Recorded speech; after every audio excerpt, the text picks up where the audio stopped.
Okay, Bismillahirrahmanirrahim. We're about to start our next lecture, which is on preparation of the alkenes. Okay, basically, a reaction expresses the source of the carboxylic acid. If you know what is the main formula of the carboxylic acid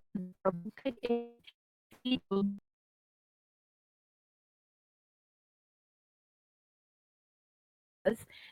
उसमें एक जो method है that is the most famous one is the called electrolytic method. इसी method को follow करते हुए we will do some reactions, we will practice some other reactions as well.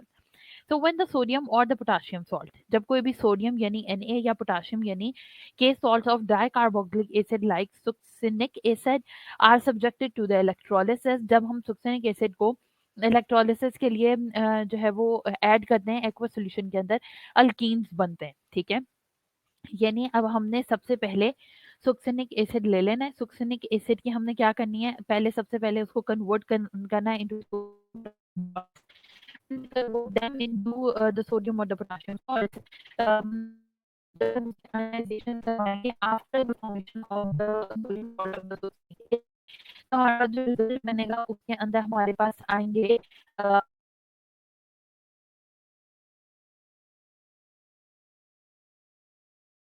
और potassium salt of dicarboxylic acid जैसे सुक्सिनिक acid है. इसके बाद हमने करनी है, ये है हमारे पास कंप्लीट जनरल रिएक्शन जिसके अंदर बेसिकली यहाँ पे एच था जो कि बाद में रिमूव हो गया. रिमूव होने के बाद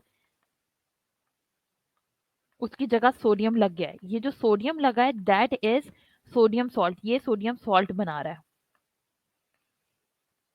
ठीक है, अब अगर अच्छा अब हम देखते हैं, ये है हमारा सबसे पहले कार्बोक्सिलिक एसिड.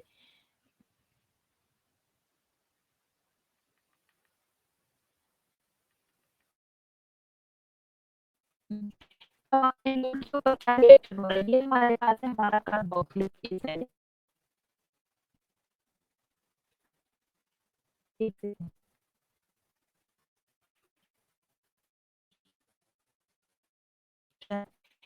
इसमें से हमने दो हाइड्रोजन मूव करा दिया, इसकी जब इलेक्ट्रोलिसिस हुई तो -2 यानी 2 इलेक्ट्रॉन्स मिले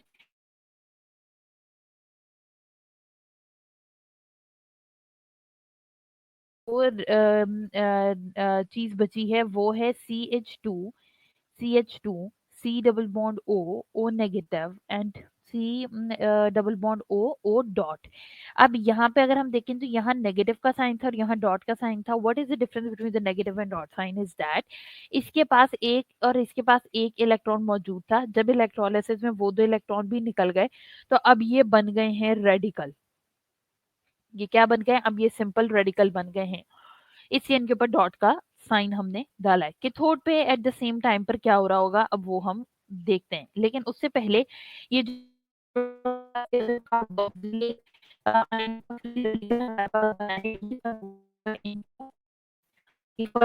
इलेक्ट्रोलिसिस जगह अंदर ये वाली चीज ये और ये लेकर जब ये ऑलरेडी ये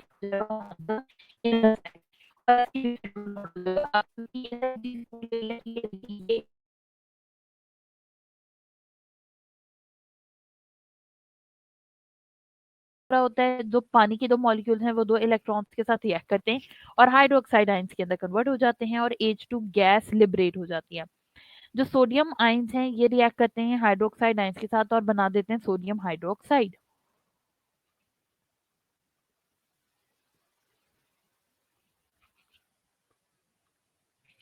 तो साइड प्रोडक्ट में हमें hydrogen gas along with sodium hydroxide, हमारा अल्कीन और कार्बन डाइऑक्साइड, ये हमारे तमाम जो है वो साइड प्रोडक्ट्स हैं जो हमें रिसीव हुए हैं in the called electrolytic method. I'm just revising this.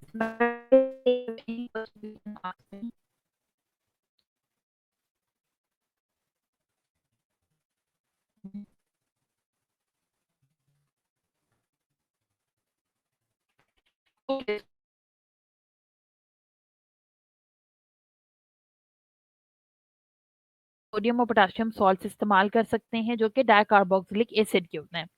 Dicarboxylic acid में डाई का मतलब है टू, कार्बोक्सिलिक एसिड का मतलब है COOH.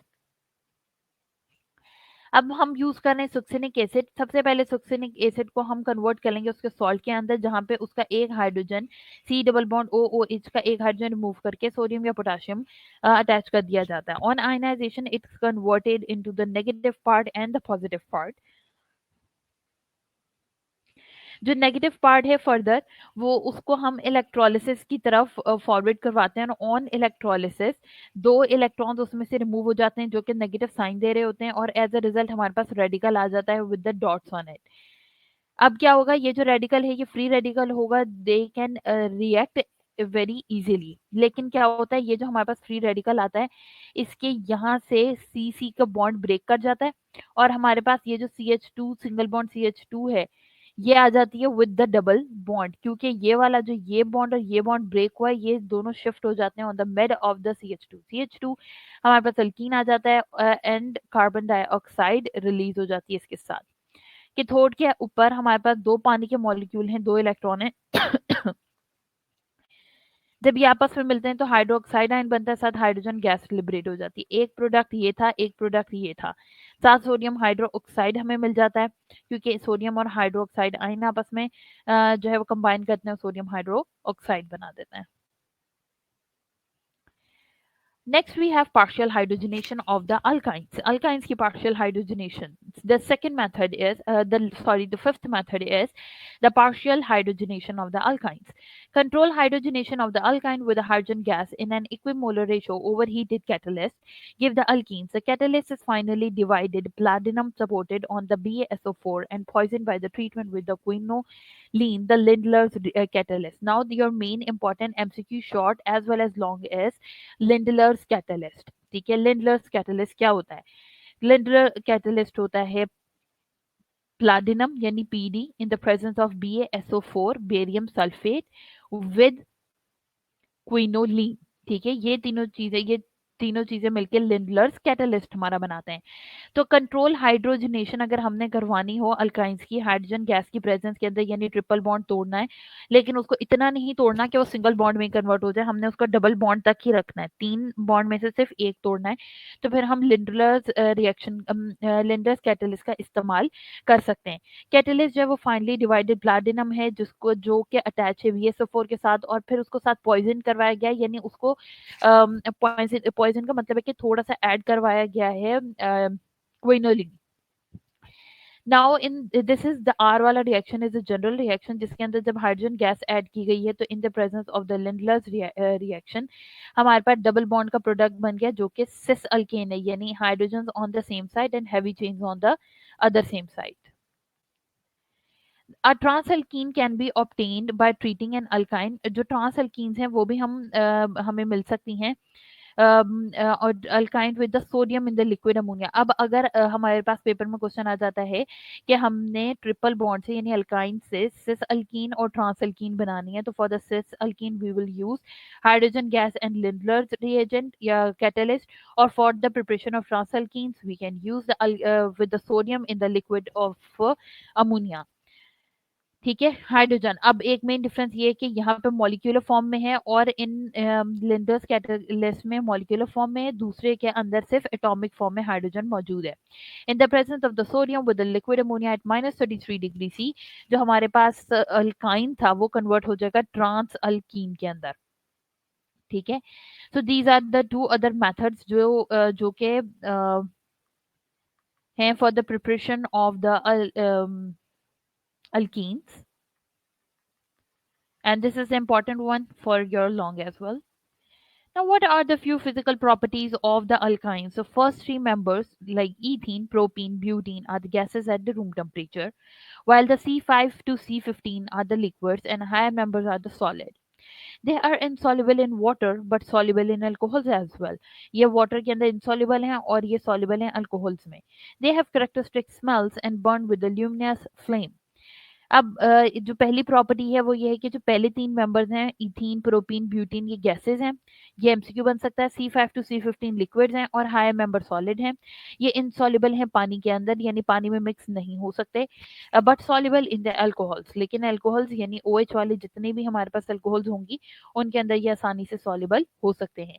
They have characteristic smell and burn with a luminous flame. इनकी एक करेक्टरिस्टिक सी स्मेल होती है और ये बहुत ज़्यादा फ्लेम के साथ बर्न करते हैं। अनलाइक अल्केन्स, अल्केन्स के अलावा they show weakly polar properties because of the sp2 hybridization. जो हमारे पास अल्कीन्स हैं, they are sp2 hybridized, so unlike the alkanes they show the weakly polar properties. वो वीकली पोलर करेक्टरिस्टिक्स जो है वो शो करते हैं। So the reactivity of the pi bond, पहले हमने पढ़ा था the reactivity of the sigma bond, now we are moving towards the reactivity of the pi bond। क्योंकि अल्केन्स के अंदर सिग्मा बॉन्ड आता है, लेकिन अल्कीन और अल्काइन के अंदर जो है वो पाई बॉन्ड्स आते हैं। In the formation of a pi bond, the partially filled p orbitals overlap in a parallel fashion. The probability of finding the electron is thus away from the line joining the two nuclei, and due to this reason, the pi electrons are less firmly held between the nuclei. A pi bond is therefore a weak bond as compared to a sigma bond.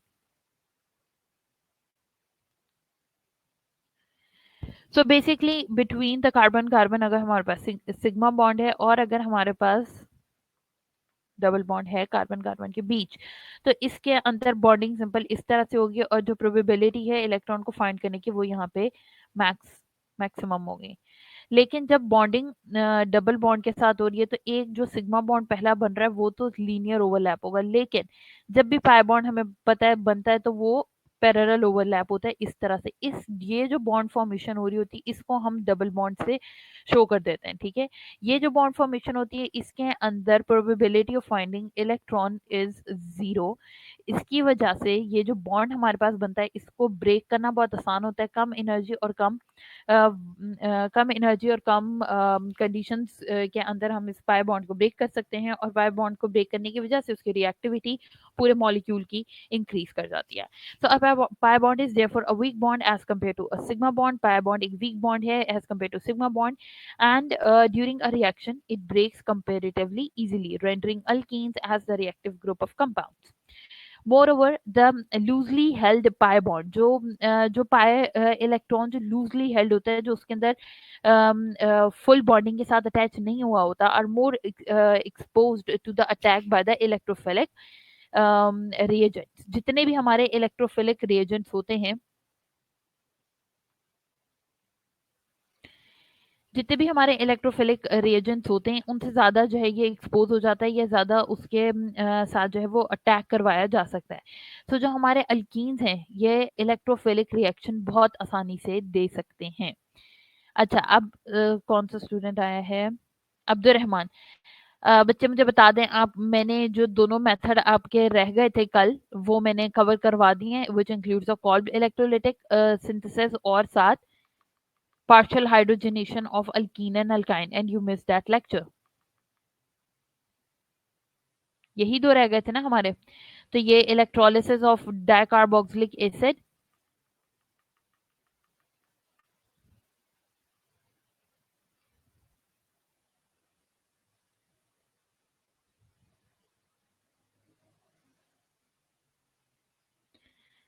ठीक है। Reactivity of pi bond भी हो गया। Now there are few reactions of the alkenes. Now we have few reactions of the alkenes. जैसे कि addition reaction है। सबसे पहले अल्कीन्स एडिशन रिएक्शन क्यों दे सकते हैं? एडिशन रिएक्शंस अल्कीन्स इसलिए दे सकते हैं क्योंकि हमारे अल्कीन्स के अंदर डबल बॉन्ड मौजूद होता है। जब भी कहीं पे डबल या ट्रिपल बॉन्ड हमारे पास मौजूद होगा उसके अंदर आसानी से हाइड्रोजनेशन यानी एडिशन ऑफ हाइड्रोजन, हेलोजनेशन यानी एडिशन ऑफ हेलोजन्स आसानी से की जा सकती है। सो इन एडिशन रिएक्शन जिसमें हाइड्रोजनेशन हो रही है, हाइड्रोजनेशन असल में वो प्रोसेस है जिसके अंदर molecule of hydrogen is added to an alkene in the presence of a catalyst.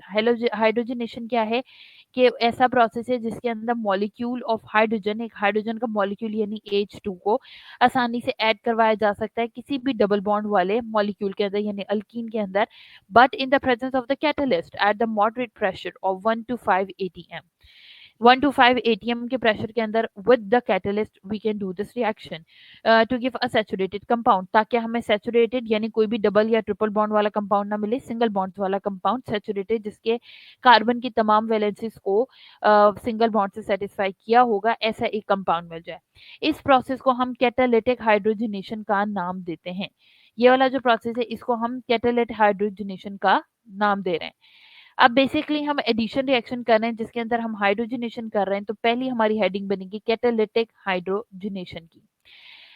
जब भी हम कैटालिटिक हाइड्रोजनेशन करते हैं यानी जब भी हम इन the presence of the catalyst कोई भी रिएक्शन करते हैं, तो ये इंतहाई एक्सोथर्मिक रिएक्शन होता है, यानी बहुत ज्यादा एनर्जी रिलीज होती है।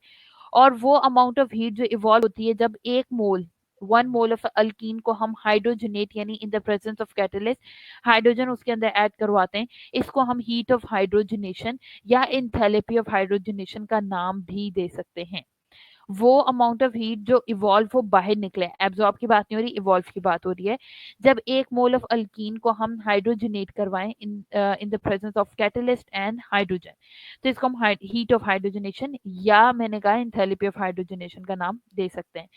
जो हीट ऑफ हाइड्रोजनेशन है मोस्ट अल्कीन्स की is about 120 kilojoule per mole for each double bond present in a molecule.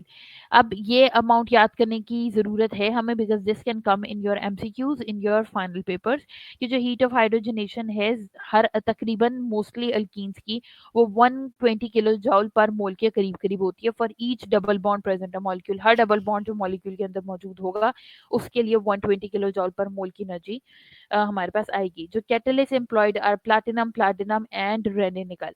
जो कॉमन कैटलिस्ट हम इस्तेमाल कर सकते हैं वो हैं प्लैटिनम प्लैटिनम एंड रेनेनिकल। अच्छा, now why we can use the platinum and platinum is because कि हमारे जो 118 एलिमेंट्स मौजूद हैं पीरियोडिक टेबल में, उसमें सबसे ज्यादा जो स्टेबल मेटल है वो प्लैटिनम होता है हमारे पास। It is non reactive metal, it is most stable metal, और sometimes we also call this metal as the noble metal, जैसे नोबल गैसेज होती हैं वैसे ही। लेकिन because this is very expensive, the platinum and the platinum both are very expensive, so instead of using the expensive metals we use a rene nickel। अच्छा, अब ये जो Renee nickel है इसकी preparation is the most common short question that repeats in every year. क्या define the preparation of Raney nickel, और उसके अंदर सिर्फ प्रिपरेशन नहीं, उसके साथ उसका रिएक्शन लिखना भी जरूरी है। So रेने निकल इज प्रिपेयर्ड बाय ट्रीटिंग अ निकल अल्युमिनियम एलॉय। जो रेने निकल है वो क्या है, निकल और अल्युमिनियम एलॉय है, मतलब आपस में दोनों कंबाइन हुए में विद द कास्टिक सोडा के साथ। Now the reaction is on your screens in which the nickel and aluminum are combined, निकल और अल्युमिनियम आपस में, निकल और अल्युमिनियम आपस में कंबाइंड है in the presence of sodium hydroxide and water. Reaction हो रहा है। जब ये रिएक्शन होगा तो सबसे पहले ये निकल अल्युमिनियम का बॉन्ड ब्रेक कर जाएगा और निकल एज अ सेपरेट एटम अलग हो जाएगा। On other hands sorry, basically sodium और हाइड्रोक्साइड के आयन की भी ब्रेकेज होती है। सोडियम एल्युमिनियम के साथ रिएक्ट कर लेता है, सोडियम एल्युमिनियम के साथ दो ऑक्सीजन भी अटैच होती हैं, और एट द एंड हमारे पास सिर्फ हाइड्रोजन रिलीज हो जाती है। हाइड्रोजन के साथ स्मॉल जी जरूर लिखें because it is a gas.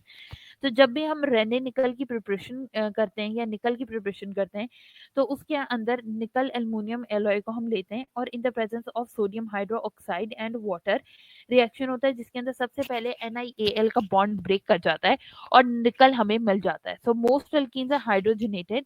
जो ज्यादातर अल्कीन्स हैं उनको हाइड्रोजनेटेड किया जाता है ओवर रेना निकल इस्तेमाल करते हुए at about 100 degree C and up to 3 atmospheric pressure. तकरीबन 100 डिग्री सी और 3 एटमॉस्फेरिक प्रेशर हम इसका मेंटेन करते हैं। Now we have 3 methyl butene. हमारे पास ये डबल बॉन्ड वाला एक मॉलिक्यूल है जिसका नाम है 3 मिथाइल ब्यूटीन। क्यों हमने इसको 3 का नाम दिया है, क्योंकि डबल बॉन्ड इस कॉर्नर के करीब है, तो this is carbon number 1, this is carbon number 2, this is carbon number 3, this is carbon number 4। ये चीज मैंने आपको एक्सप्लेन कर दी थी कि किस तरह से नोमेनक्लेचर लिखना है हमने और किस तरह से इसको नेमिंग देनी है। तो ये है थर्ड पोजीशन पे मिथाइल ग्रुप प्रेजेंट है, तो दिस इज 3 मिथाइल 1। पहले पे डबल बॉन्ड है तो 1 butene in the presence of hydrogen gas. जब हमने वो रेनेनिकल जो प्रोड्यूस किया था वो हमने इसके अंदर डाला है, तो हमें क्या मिला है, हमें सिंगल बॉन्ड वाला स्ट्रक्चर मिल गया है। यहाँ तक तो सब ठीक था। बेसिकली यहाँ से इसका पाई बॉन्ड ब्रेक किया, let me change the colour. यहाँ से पाई बॉन्ड जो है वो ब्रेक हुआ है। जैसे ही बॉन्ड ब्रेक हुआ है,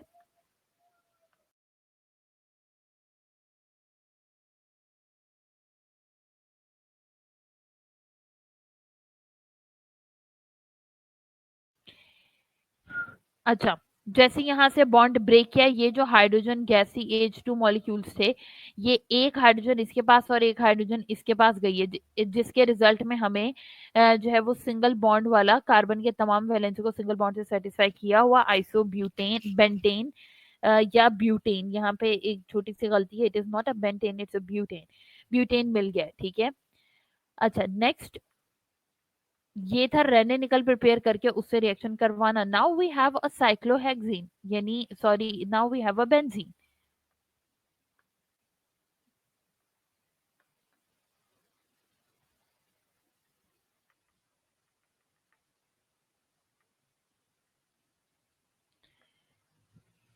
जस्ट अ सेकेंड।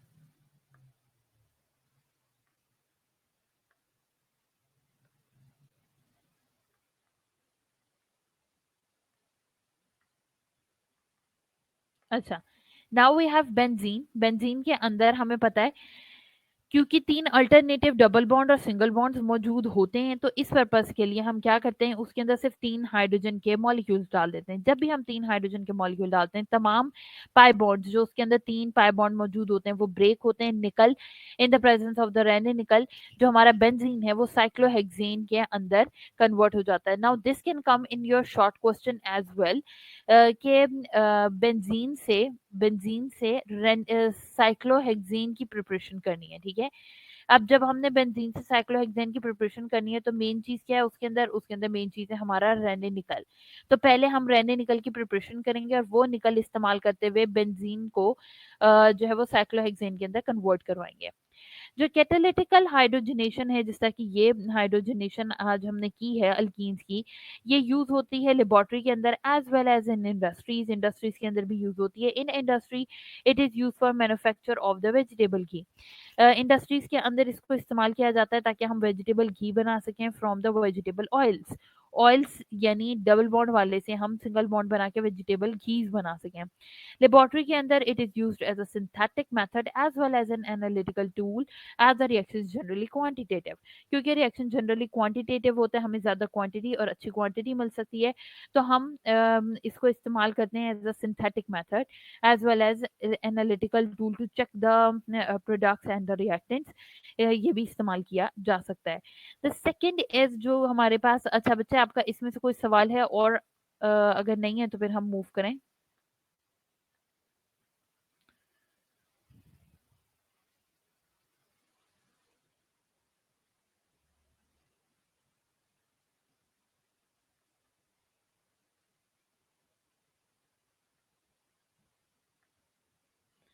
चले, next we have the addition of hydrogen halides. Hydrogen halides की एडिशन, जो अल्कीन्स हैं ये रिएक्ट करती हैं ड्राई गैशियस हाइड्रोजन हेलाइड्स के साथ। जो भी हमारे पास हाइड्रोजन हेलाइड्स होते हैं, यानी हाइड्रोजन के साथ एक कोई भी halide, halide can be fluorine, bromine, iodine and fluorine, chlorine, bromine and iodine, इनमें से कोई भी हेलाइड ग्रुप जो है वो अटैच हो सकता है विद द हाइड्रोजन, तो वो हेलो एसिड या हाइड्रोजन हेलाइड बन जाता है। अब अगर हम अल्कीन का रिएक्शन इस तरह के हेलो एसिड या हाइड्रोजन हेलाइड के साथ करवाएं, तो सबसे पहले एच और एक्स यानी हाइड्रोजन हेलाइड में हेलोजन अलग हो जाता है और हाइड्रोजन अलग हो जाता है। वो जो हाइड्रोजन अलग होता है और जो एच हेलोजन अलग होता है, फर्स्ट दैट हेलोजन जो है वो रिएक्ट करता है जाके डबल बॉन्ड वाली साइड पर। जब हेलोजन जाके इस कार्बन के ऊपर रिएक्ट करता है, कार्बन ने तो चार ही बॉन्ड बनाने हैं, तो वो क्या करता है, अपना पाई बॉन्ड ब्रेक करके साथ वाले कार्बन को दे देता है कि अब अपना बॉन्ड वापस ले लो, क्योंकि मेरी बॉन्डिंग अब सिग्मा बॉन्ड बनने लगा है एक्स के साथ। आर सी एच एक्स की बॉन्डिंग हो जाती है। अब जब इसके पास, इस वाले कार्बन के पास बॉन्ड वापस जाता है और हमारे पास हाइड्रोजन मौजूद होता है, तो this hydrogen will react with this carbon and form the CH3। R C H three का बॉन्ड बन जाता है। ना ये जनरल रिएक्शन था. Let's do this reaction in the form of specific element which is ethene. Ethene हमारे पास है और HCl है हमारे पास, हाइड्रोजन है लाइट. सबसे पहले हाइड्रोजन और क्लोराइड अलग अलग हो जाएंगे. जो क्लोराइड है वो जाएगा और जाके किसी भी एक कार्बन, इसके किसी भी कार्बन के ऊपर जाके एक्ट कर सकता है. जैसे ये करेगा इसका बॉन्ड कार्बन के पास वापस चला जाएगा, जो हाइड्रोजन मौजूद है वो इस कार्बन के साथ अटैच हो जाएगी और इन रिजल्ट में हमारे पास बन जाएगा CH3CH2Cl. So this is called the hydrogenation or the addition of hydrogen halide. क्योंकि इस रिएक्शन के अंदर हाइड्रोजन हैलाइड दोनों ग्रुप एंटर हो रहे हैं. Addition of the hydrogen halide के साथ साथ alkene take place in the two steps. Alkene accept the proton of hydrogen halide to form the carbocation. अब इसका मैकेनिज्म क्या है? ये तो जनरल रिएक्शन था. अब इस रिएक्शन का मैकेनिज्म ये है. सबसे पहले जब भी डबल बॉन्ड वाली चीज होती है तो सबसे पहले हाइड्रोजन जो रिलीज हुआ होता है, जो प्रोटॉन रिलीज हुआ होता है, वो डबल बॉन्ड उसके ऊपर अटैक करता है. जैसे ही डबल बॉन्ड उसके ऊपर अटैक करता है हमारे पास कार्बोकेट आयन बनता है. कार्बोकेटाइन का मतलब क्या है? कि पॉजिटिव वाला केटाइन बनेगा. क्यों पॉजिटिव वाला केटाइन हमारे पास बनता है? क्योंकि ऑलरेडी वैलेंसीज पूरी होती हैं. जैसे बॉन्ड ब्रेक करता है, अब फॉर एग्जाम्पल ये वाला मॉलिक्यूल हमारे पास था तो इसके इस कार्बन ने सबसे पहले ये हाइड्रोजन ले लिया. जब इसने ये CH3 ले लिया है तो ये तो सेटिस्फाई हो गया, लेकिन ये जो डबल बॉन्ड टूटा था और इस कार्बन के पास भी वापस इसका इलेक्ट्रॉन गया था, वो एज अ पॉजिटिव इसके ऊपर आना शुरू कर देता है. दूसरी तरफ हमारे पास X जो है वो X नेगेटिव के तौर पे, यानी कि हैलाइड आयन के तौर पे रिलीज हुई होती है. वो जो नेगेटिव आयन है, कार्बोकेट आयन रिएक्ट कर जाता है हैलाइड आयन के साथ और ये वाला नेगेटिव जाके हैलाइड आयन के साथ.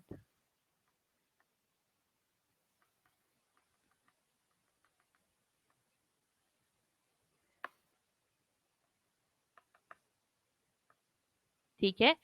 ये सॉरी हैलाइड आयन के साथ रिएक्ट कर जाता है और हमारे पास हाइड्रोजन हैलाइड यानी हाइड्रोजन हैलाइड दोनों ग्रुप जो है वो रिएक्शन के अंदर ऐड हो जाते हैं. जो एडिशन है हाइड्रोजन हैलाइड की ओवर एन अनसाइमेट्रिकल अल्कीन. अब देखें हमारे पास जो ऊपर रिएक्शन था दैट वाज साइमेट्रिकल, उसका कोई इशू नहीं था क्योंकि जो डबल बॉन्ड है उसके दोनों तरफ कार्बन मौजूद थे और एक एक ही थे, एक से ज्यादा नहीं थे. So that was a symmetrical alkene. लेकिन जब हमारे पास कोई भी अल्कीन इस तरह की आती है जो कि साइमेट्रिकल ना हो, यानी एक कार्बन बॉन्ड के डबल बॉन्ड के एक तरफ एक कार्बन हो और दूसरी तरफ एक से ज्यादा कार्बन मौजूद हो और दोनों की सिमेट्री डिफरेंट हो, तो इन केसेस के अंदर जो एडिशन होती है वो एक स्पेसिफिक रूल के अकॉर्डिंग होती है और उसको हम नाम देते हैं मार्कोनिकोव रूल. इसको हम किस चीज का नाम देते हैं? मार्कोनिकोव रूल का नाम देते हैं. अब इस रूल के according the rule states that, rule क्या स्टेट करता है कि in the addition of an unsymmetrical reagent, जब भी किसी अनसाइमेट्रिकल रिएजेंट की एडिशन होगी तो एन अनसाइमेट्रिकल अल्कीन, किसी भी अल्कीन के अंदर जो कि अनसाइमेट्रिकल हो, जिसके डबल बॉन्ड की तरफ दोनों जो कार्बन की रेंज है वो बराबर ना हो, तो इस तरह के केसेस के अंदर जो कॉन्स्टिट्यूएंट डबल बॉन्ड होते हैं हमारे, वो एटलीस्ट किसकी तरफ जाता है? Sorry, the negative part.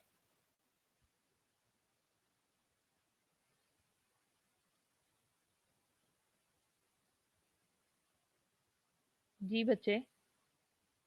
Mohammad Sahil, what is mean by the halide ion? Halide ion का मतलब है हमारे पास जैसे अच्छा,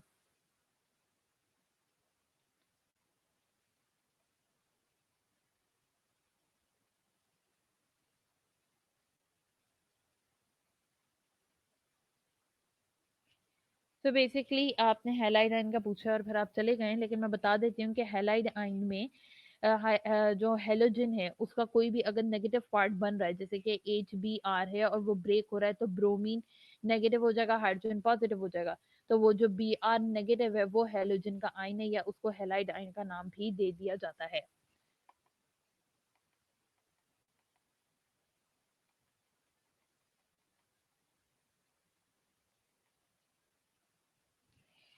अच्छा, द एडिशन जो है हेलाइड की ओवर एन अनसाइमेट्रिकल अल्केन, जब भी हम हेलाइड आयन की जो है वो अनसाइमेट्रिकल अल्कीन के ऊपर या अल्कीन के ऊपर एडिशन करवाएंगे तो वो मार्कोनिकोव रूल के अकॉर्डिंग होगी. और इस रूल के मुताबिक जो नेगेटिव पार्ट है, जो भी एडिंग रिएजेंट का नेगेटिव पार्ट है, जैसे एच बी आर है, जब हम इसको ब्रेक करेंगे तो ये बी आर नेगेटिव के अंदर कन्वर्ट हो जाएगा। ये जो नेगेटिव पार्ट है बी आर नेगेटिव, ये नेगेटिव पार्ट किसकी तरफ जाएगा? Goes to the carbon containing the double bond which has least number of hydrogen atom. जिस उस कार्बन के पास जाएगा जिसके पास हाइड्रोजन नंबर और नंबर ऑफ हाइड्रोजन एटम सबसे ज्यादा कम होंगे। अब अगर हम इस मॉलिक्यूल को देखें, C H three C H double bond C H two, तो डबल बॉन्ड इन दोनों के बीच में, और इन दोनों के बीच में से इस कार्बन के पास सिर्फ एक हाइड्रोजन है, इस कार्बन के पास दो हाइड्रोजन है। तो जब एच बी आर ब्रेक करता है तो बी आर जाता है उस कार्बन के पास जिसके पास हाइड्रोजन कम है, और हाइड्रोजन जाता है उस कार्बन के पास जिसके पास कंपेरेटिवली हाइड्रोजन दूसरे से ज्यादा था। और in result we get one one bromobutane जो है वो नहीं बन सकता, यानी पहली पोजीशन पे ब्रोमीन नहीं लग सकता। एज अ रिजल्ट हमारे पास सही वाला प्रोडक्ट क्या बनता है? टू ब्रोमोब्यूटेन, क्योंकि एक्चुअल प्रोडक्ट हमारे पास वही बनेगा जिसमें बीच में ब्रोमीन लगा होगा। In next reaction or in the next example we have this, ठीक है, this is also unsymmetrical। जब ये HBr ब्रेक करेगा, डबल बॉन्ड है इन दोनों के बीच, इस कार्बन के पास हाइड्रोजन है ही नहीं, इस कार्बन के पास एक हाइड्रोजन है, तो जो Br है वो इस कार्बन के पास जाएगा, हाइड्रोजन पहले कार्बन के पास जाएगा, और वन ब्रोमो, यानी इस पहली पोजीशन पे कभी भी ब्रोमो वाला प्रोडक्ट नहीं बनेगा। तो one bromo two methyl propane कभी भी नहीं बनेगा, बनेगा two bromo two methyl propane, यानी सेकंड पे ब्रोमो, सेकंड पे मिथाइल ग्रुप लगा हुआ है, और टोटल 3 नंबर ऑफ कार्बन है।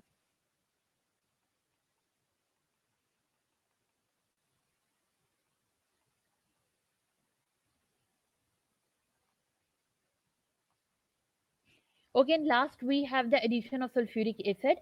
ये हमारा आज का लास्ट रिएक्शन होगा। एडिशन ऑफ सल्फ्यूरिक एसिड में क्या है? जब भी अल्कीन्स को हम ट्रीट करते हैं कोल्ड कंसंट्रेटेड सल्फ्यूरिक एसिड के साथ, यानी हमने बहुत प्योर रखा हुआ है लेकिन उसको हमने बहुत लोअर टेम्परेचर के ऊपर रखा हुआ है, तो जब भी हम अल्कीन्स को ट्रीट करेंगे with very cold concentrated sulphuric acid, ये फौरन से डिजोल्व हो जाएंगे because they react by the addition to form the alkyl hydrogen sulphate. और वो क्या प्रोड्यूस करेगा? वो हमारा प्रोड्यूस कर देगा alkyl hydrogen sulphate. For example हमारे पास अल्कीन है और साथ हमारे पास H2SO4 का स्ट्रक्चर आपके सामने मौजूद है।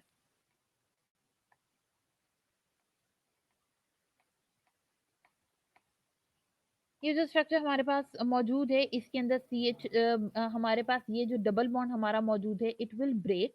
जैसे ये ब्रेक होगा, ब्रेक होने के बाद सल्फ्यूरिक एसिड का SO3H ग्रुप जो है, SO3H ग्रुप, यानी एक सेकेंड,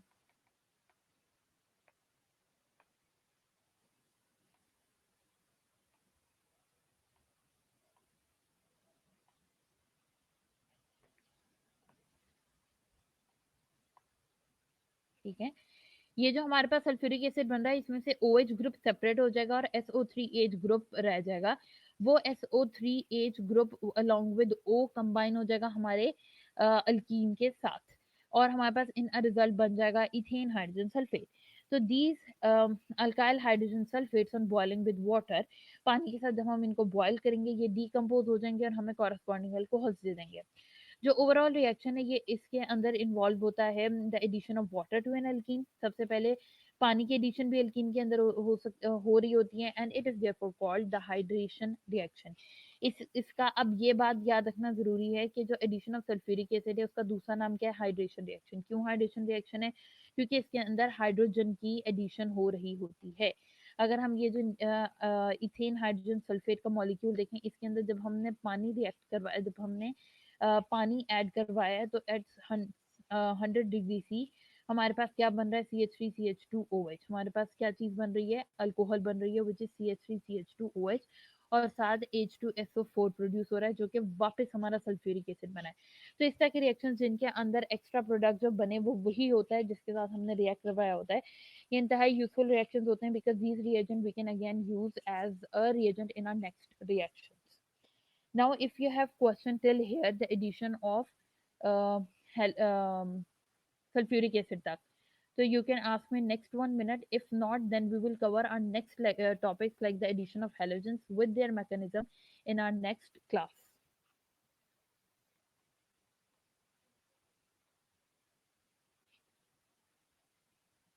हाँ जी बच्चे, कोई भी सवाल है अब्दुल रहमान तो पूछ लें इस लेक्चर से।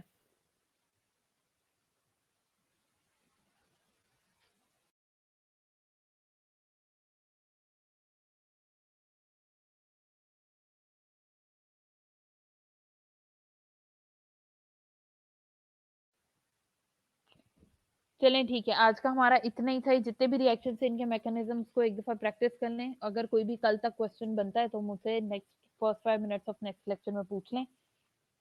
अगर आपको सारे कॉन्सेप्ट क्लियर हैं और कोई क्वेश्चन नहीं है तो आप लीव कर सकते हैं क्लास।